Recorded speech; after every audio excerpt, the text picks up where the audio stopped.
Question d'actualité.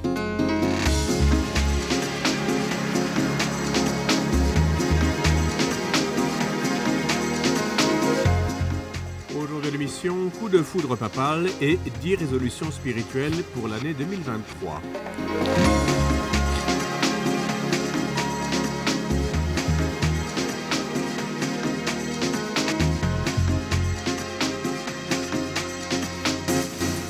Bonjour, ici Jean-Philippe Trottier qui vous souhaite la bienvenue. Je m'entretiens avec Simon Lepage, docteur en théologie pratique et président du réseau des Églises vertes. Il profite du début de l'année pour plonger dans la très riche tradition catholique et en retirer 10 résolutions spirituelles telles que se choisir un saint patron, prendre soin de notre corps et de notre esprit ou encore profiter du calendrier liturgique pour fêter de nombreux moments de l'année. Mais tout d'abord, Benjamin Boivin, secrétaire de rédaction auprès du Verbe, nous décrit de façon très personnelle l'impact de Benoît XVI sur sa vie au sortir de l'adolescence et dans la vie adulte. Le bouleversement initial ne s'est jamais estompé, mais au contraire approfondi dans l'intelligence, la cohérence et la beauté. Benjamin Boivin, bonjour, bienvenue. Bonjour. Bonne année à vous d'ailleurs pour commencer. Bonne année à vous aussi. Dites-moi, Benoît XVI est décédé le 31 décembre dernier. Les gens ont reçu cela de façon diverse. Vous, ça semble vous avoir... c'est pas quelqu'un qui est passé inaperçu dans votre vie. Non. C'est certain que Benoît XVI, ça a été une figure vraiment importante dans ma vie. C'est une personne que j'ai beaucoup lue dans les années charnières de la fin de l'adolescence et du début de l'âge adulte, dans les moments où j'ai commencé à m'intéresser à la foi et où éventuellement je me suis converti. Et après tout, c'est certain que la mort d'une personne comme Benoît XVI, il y a comme un côté triste, mais il y a aussi un côté joyeux. Benoît XVI s'est préparé toute sa vie, finalement, pendant près d'un siècle... à ce moment-là, finalement, au moment décisif de la mort et de la rencontre avec son Créateur. Et on peut raisonnablement espérer que cette rencontre-là a été heureuse. On sait que Benoît XVI a vécu beaucoup plus longtemps qu'il ne le s'imaginait. Et puis, on peut s'imaginer que finalement, c'est un dénouement heureux à sa vie. Mais d'un autre côté, c'est triste parce que des gens comme moi, il y en a beaucoup, des gens qui ont eu un rapport intime avec la pensée du pape et qui aujourd'hui perdent en quelque sorte un père spirituel, une figure d'autorité qui a été déterminante et pour qui... et l'Église perd vraiment une grande figure avec la mort de Benoît XVI. Vous êtes un catholique d'assez fraîche date. Enfin, ça fait au moins 10 bonnes années que vous l'êtes, même voire plus. Ah, ça fait 5 ans maintenant. Pas plus? Non, pas plus. Dis donc, de très fraîche date, alors je ne savais pas... On peut dire ça, oui. Je ne savais pas si bien dire. Quand le pape Benoît XVI a renoncé, donc on était en 2013, où étiez-vous? Que faisiez-vous? Dans quel espace spirituel vous mouviez-vous? Eh bien, moi, en 2013, quand le pape Benoît XVI a renoncé à sa charge, j'avais 17 ans, j'étais un étudiant en 5e année du secondaire, et puis j'étais surtout passionné par l'histoire et par la politique, et pour des raisons... évidente à ce moment-là. Là, on parle d'un phénomène quand même historique inattendu. Moi, j'étais très étonné. En fait, je croyais même pas à la nouvelle. J'imaginais qu'il y avait eu erreur sur la personne ou je ne sais quoi. Oui. Et puis, bien évidemment, il a fallu se rendre à l'évidence. Là. Évidemment, ça l'a surpris un peu tout le monde, cette histoire-là, mais on a dû accepter le fait. Et puis, ça a été un peu le début pour moi d'une histoire d'amour, ou en tout cas le début d'un intérêt vif pour l'Église, pour l'histoire de l'Église, et en particulier pour l'histoire de la papauté au 20e siècle. J'ai commencé à lire sur Benoît XVI et évidemment à lire sur son successeur, ses prédécesseurs. Et ça a été le début d'un moment important de ma vie où j'ai commencé à m'intéresser à l'Église, où l'Église catholique est devenue une réalité significative de mon point de vue. Parce qu'auparavant, vous étiez légèrement différent. Vous avez grandi un peu dans une atmosphère de religieusement, absente, tiède, Oui, on peut dire que je viens d'un milieu caractérisé par l'indifférentisme à l'égard de la religion. Là, j'ai été baptisé dans le jeune âge, comme presque toutes les jeunes personnes de ma génération. Là, les années 90, oui. C'est à peu près la dernière décennie où les jeunes enfants étaient baptisés, mais vraiment pour des raisons davantage culturelles ou habituelles, familiales, voire que pour des raisons spirituelles profondes. J'ai pas eu d'éducation religieuse dans ma famille. J'ai pas non plus une éducation particulièrement athée, viscérale. C'est plutôt l'indifférence à l'égard du phénomène religieux qui a caractérisé mon éducation. Vous arrivez au Cégep, Benjamin Boivin, et je crois que c'est François Nouveau-Pape. Est-ce que votre intérêt continue. Le renoncement de Benoît XVI vous a frappé, comme ça a frappé beaucoup de monde. Ça faisait quoi, 7 siècles qu'un pape n'avait pas renoncé à sa charge. Est-ce que ça n'a pas été, dans votre cas, ça n'a pas été un feu de paille? Un feu a été allumé chez vous et qui est permanent. Ah oui, certainement. Moi, je suis arrivé au cégep et puis là, j'ai eu l'occasion, en fait, l'obligation de m'intéresser aux phénomènes religieux dans le contexte d'un de mes cours, là, où on s'intéressait aux 3 grands monothéismes. J'ai dû étudier un aspect particulier de l'une des 3 grandes religions abrahamiques, comme on dit. Et puis, j'ai choisi de m'intéresser à l'enseignement de l'Église sur l'amour et la sexualité humaine, en fait. Ah bon? Et puis, dans ce contexte-là, peut-être un peu sans m'attendre à ce que j'allais découvrir, j'ai choisi de lire l'encyclique du pape Benoît XVI, Deus Caritas Est, qui est une encyclique de manière générale sur l'amour, mais en particulier, en fait, sur la vertu théologale de charité. Et donc, dans ce texte-là, Benoît XVI fait la distinction entre les différents types d'amour à partir de l'étymologie grecque. Je sais que vous aimez beaucoup l'étymologie. Et évidemment, là, il y a différents types d'amour dans le monde grec. Il y a l'éros, il y a l'agapé.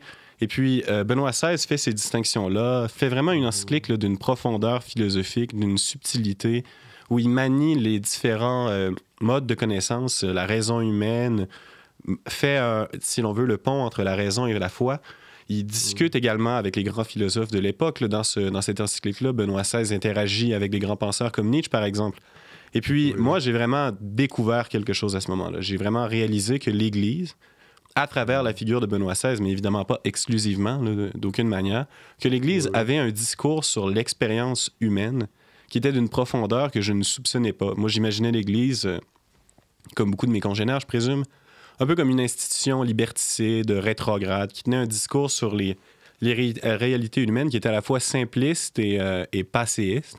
Et j'ai vraiment compris à ce moment-là, et c'est ça également, et abstraite, mais j'ai vraiment compris à ce moment-là que on peut être d'accord ou non avec ce que l'Église a à dire, mais on a devant nous un interlocuteur sérieux, un interlocuteur sérieux avec lequel la conversation n'est pas aisée, n'est pas gratuite. Les arguments sont profonds, ils sont riches. Et ça a été le début d'un échange intellectuel avec Benoît XVI qui a vraiment été très, très significatif pour moi là, dans l'ensemble du processus de ma conversion. Un néo-converti, Benjamin Boivin, je ne parle pas de vous, c'est comme une constatation générale que j'aimais. Un nouveau converti, en général, le zèle et le feu, justement, des nouveaux convertis. Avez-vous tout avalé de Benoît XVI? Êtes-vous devenu un Benoît XVI bis, si j'ose dire, ou pas? Ah ben non, je pense pas qu'on peut dire ça. Je pense pas qu'on peut dire ça. Benoît XVI est un penseur, premièrement, qui a la caractéristique de ne pas s'être laissé cloisonner dans une branche particulière de la théologie ou de la philosophie. Là, on a souvent dit que Benoît XVI était un pape plutôt conservateur ou de sensibilité plutôt traditionnelle. Et en fait, Benoît XVI, c'est pas un pape qui est inscrit dans la tradition thomiste, par exemple. C'est un pape qui est plutôt augustinien, qui s'est intéressé à la philosophie platonicienne, à la différence de la philosophie et de la théologie qui était en vogue à l'époque où lui-même a été éduqué.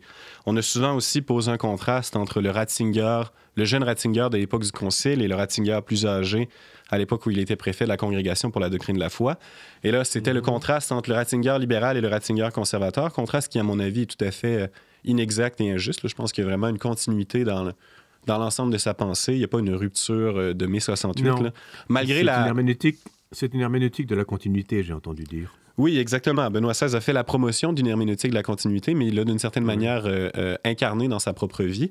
Et si on a voulu le représenter comme un théologien restrictif ou, disons, contraignant, c'était notamment parce qu'à son époque, il a dû jouer le rôle du ministre de la vérité de l'Église, d'une certaine manière, dans le contexte de son travail.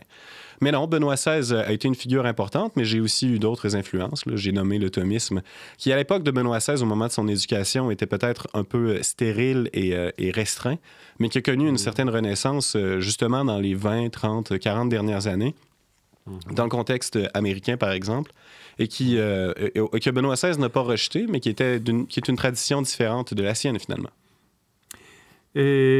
Pardonnez-moi, j'ai un trou de mémoire, Benjamin Boivin. C'est Benoît XVI ou Jean-Paul II qui a parlé de fides et ratio, de foi et raison? Ben c'est une encyclique de Jean-Paul II, Fides et ratio, mais évidemment, Benoît XVI a eu un impact significatif sur plusieurs des écrits qui sont importants de l'époque de Jean-Paul II. Il y a eu un impact très, très important dans la constitution du catéchisme de l'Église catholique. Il y a eu un impact très significatif dans la rédaction de Veritatis Splendor, qui est une encyclique à vocation morale. Et il a certainement eu également une influence sur l'encyclique Fides et ratio.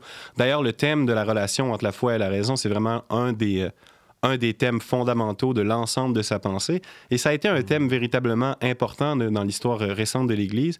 Une Église qui devait finalement entrer en relation avec un monde moderne qui, du moins, prétendait à une forme de rationalité plus accomplie. Alors justement, foi et raison,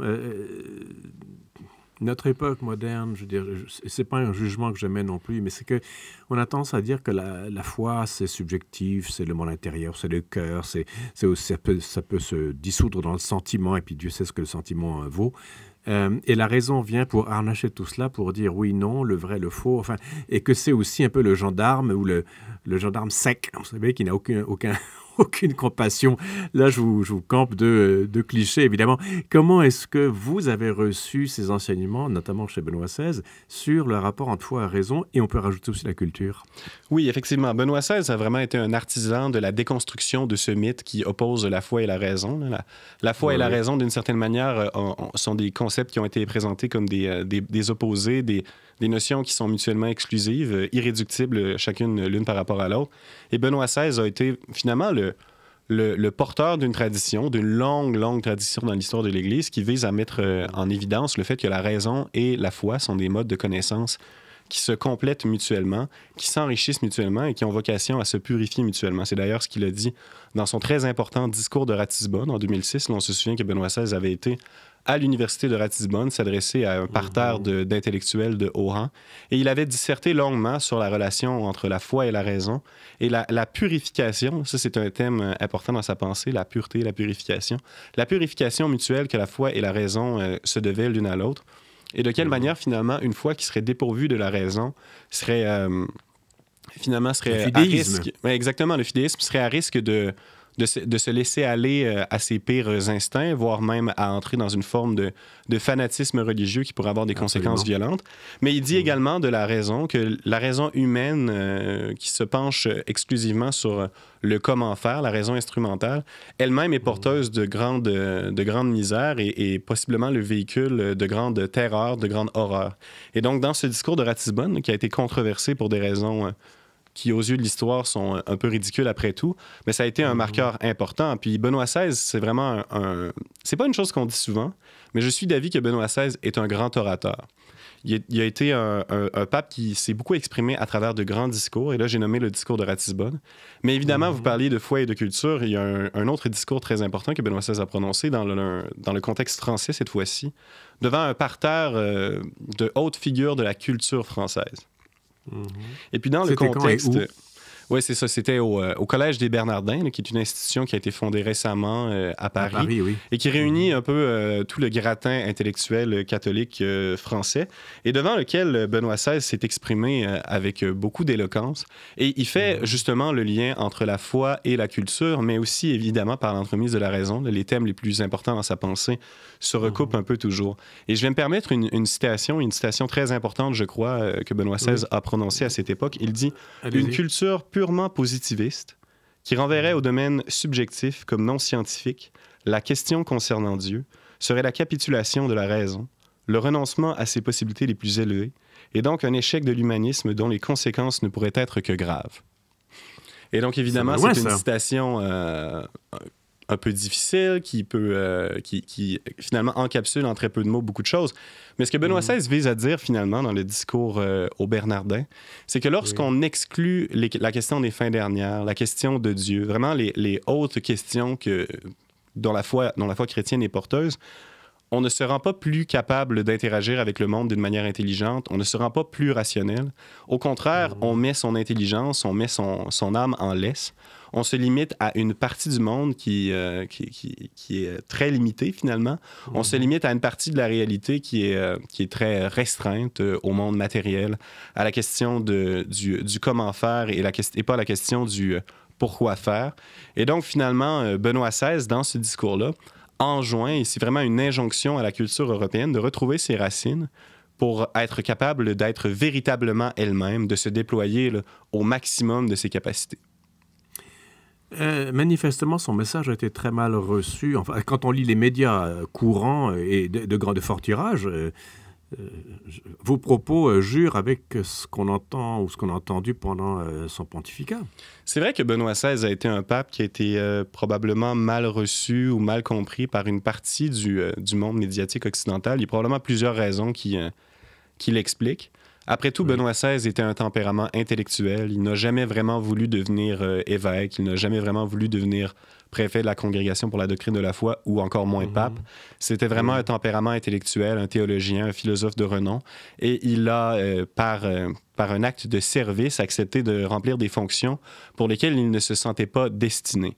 Et donc, dans le contexte de l'office pétrinien, de la fonction de pape, ben, il y avait quelque chose de particulier chez lui. Après un pape très charismatique comme Jean-Paul II, et évidemment, il a été suivi du pape François, qui était également charismatique à sa manière, le pape Benoît XVI s'exprimait d'une manière qui était parfois difficile à comprendre pour les médias et avait un mode d'interaction qui était exigeant. Et par ailleurs, évidemment, on en a parlé un peu plus tôt, là, Benoît XVI a été dépeint comme un pape conservateur.